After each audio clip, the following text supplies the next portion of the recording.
this is really about empowerment. It's about a catalyst. It's about an opportunity to stimulate economic development and opportunity. So in the United States, at the Census Bureau, our main activity for any decade is our decennial census, and we're in 2016. We've been working on the census for the last several years, gearing up for 2020. It's the largest civilian activity we do in terms of data capture. It's required by our Constitution. We're one of the few countries that have that requirement. The American Community Survey is one where we have detailed characteristics that we count about the population and the economy each year, and that data is made available. And then you see a whole host of other surveys and censuses that go on. We do about 70 different censuses and surveys at the Census Bureau in terms of data collection and then make that data available. In a geospatial context, the environment that we work in is what we call our MAF-TIGER system. And within this environment, we have our master address file for the nation, and then we have the remainder of our geospatial content for the nation. So just to put it into perspective, I manage about 150 million addresses, 6.2 million miles of roads, boundaries for about 40,000 governments in the United States, and that doesn't include administrative boundaries like school districts and other types of geographies, as well as statistical areas, which get down to really the very local area. This building, for example, is sitting in what we would call a census block, and we have 11 million polygons of potential data for the United States. So that just gives you a sense of the scope and the size and the enormity of the task. So just to go through a little bit of past history and innovation. So we used to go and collect this data from a decennial census door to door. And as you know, the United States is a big place, and so that required a lot of effort. As time has gone on, we have moved to a data collection method by using the mail. So if we know where your housing unit is, that means we know where you sleep at night, and that means that if we can capture that location, we can get it through the mail as much as possible. So over time, beginning in 1970, we would try to do more and more of our data collection by mailing out questionnaires and getting those responses. Now, the geospatial part of this comes in once again because if you don't answer the census, then I know where to find you. And so we actually send enumerators out and try to get that response so that we have 100% participation in the census. So this gives you a sense of the technology that we're using. Obviously, these days we're very much into mobile, and that's an important part of the process. In terms of data tabulation, we put each of those responses into a bucket, and those buckets are at small levels of geography, and then they get aggregated to big levels of geography. And over time, those responses that people give actually get released to the public after 72 years. So that information is kept, and it's kept on its own for that period of time. I would say that every census that we've done has been a major technological development. There's been some form of a major technological development. Here you see the Hollerith machine. That was a data tabulation machine. The person, Herman Hollerith, that developed that machine, he went on to develop a small company called IBM. And so that's an example of how government investment stimulated business opportunities.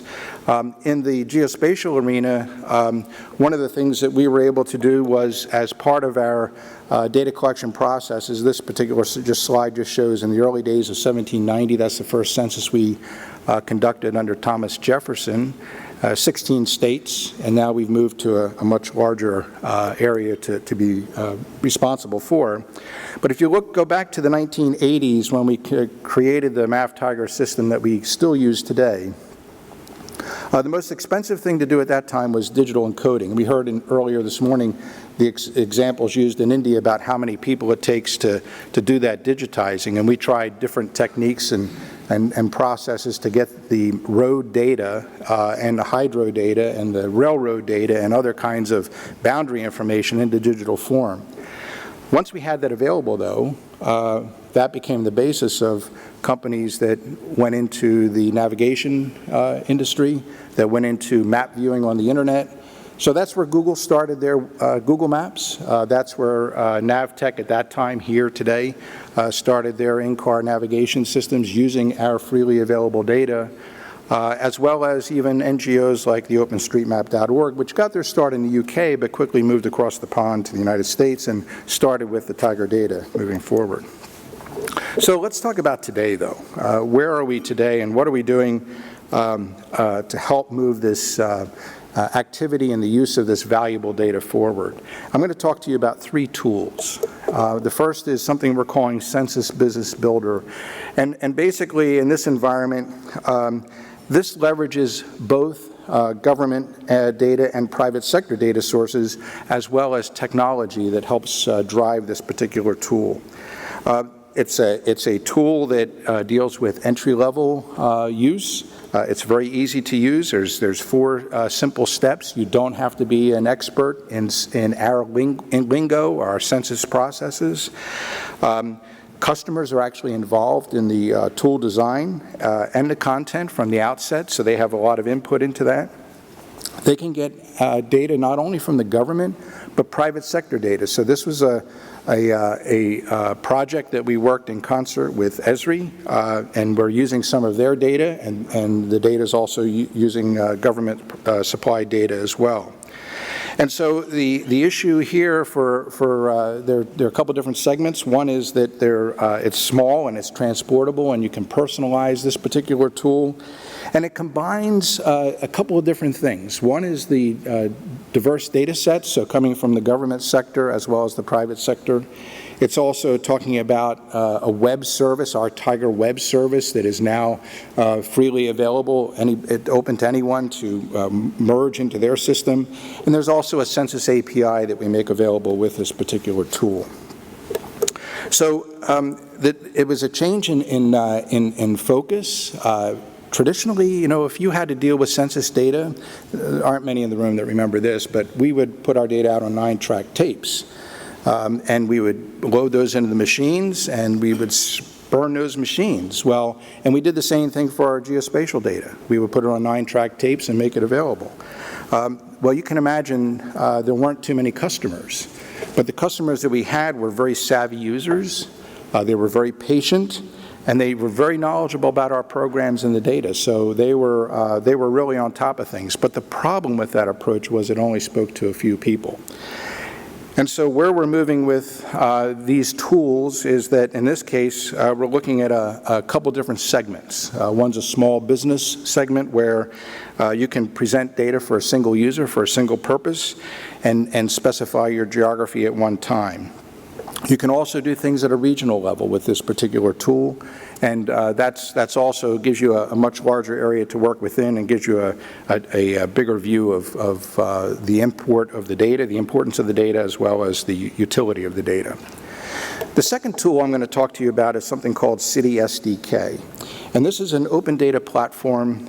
It's based on a Census API.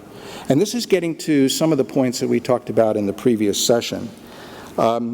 It's basically how one can write their own software if they so choose to and get access to the valuable census data.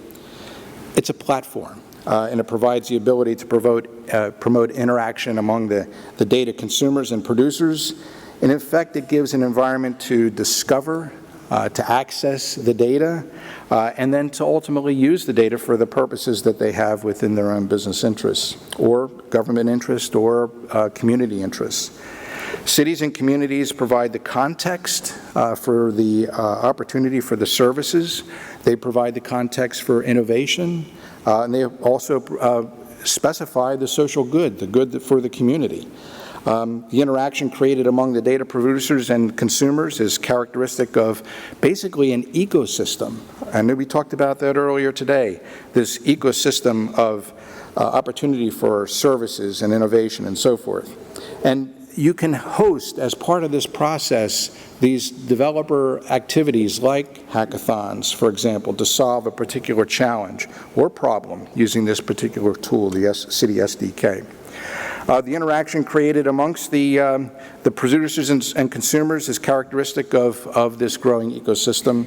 The federal data supply chain is changing. I think that's pretty relevant or obvious and evident from the conversations we've had earlier. Federal agencies like the Census Bureau, we continue to focus on our data dissemination and making our data open and available. And we're trying to add more value to that data as we proceed. So the emerging integration of the data networks that we have with socioeconomic data is leading to a new value creation in cities and communities. So just to give you a sense of some of the technical features, it's open source. It's also built in a way that you don't have to understand, for example, our coding structures, our coding schemes to merge or marry the data to the geography. That happens, and you can specify that in a latitude, longitude, an address environment, a postal code environment, whatever your choice may be. It's a modular architecture, so from that perspective, it reduces the time to create mashups with third-party data or fourth-party data or fifth-party data. It's developed for maximum flexibility. There's interoperable. And so the bottom line is that you should be able to work with this in a basic web mapping application. It has nested geography and statistical data. And so that allows you also to upload your own customized geography and then make that available relative to the data that's there. So this just gives a segment of who's involved in this process. You have the data itself, you have the technology that's evident, and then you also have as part of this ecosystem that we're talking about, variety of different segments, academia, industry, these innovation hubs, we had that conversation in the previous session, as well as our goal toward open government. The last thing I'm going to talk about this afternoon is the launch of a program that was just launched by the White House last week, and this is something called opportunity.census.gov. And basically, the launch of this project is to provide easy access for a combination of federal data, local data, on key assets that determine access to information at a neighborhood level, a community level. It can be used by technologists, it can be used by community groups and local governments, and it could help with, for example, helping a family find affordable housing.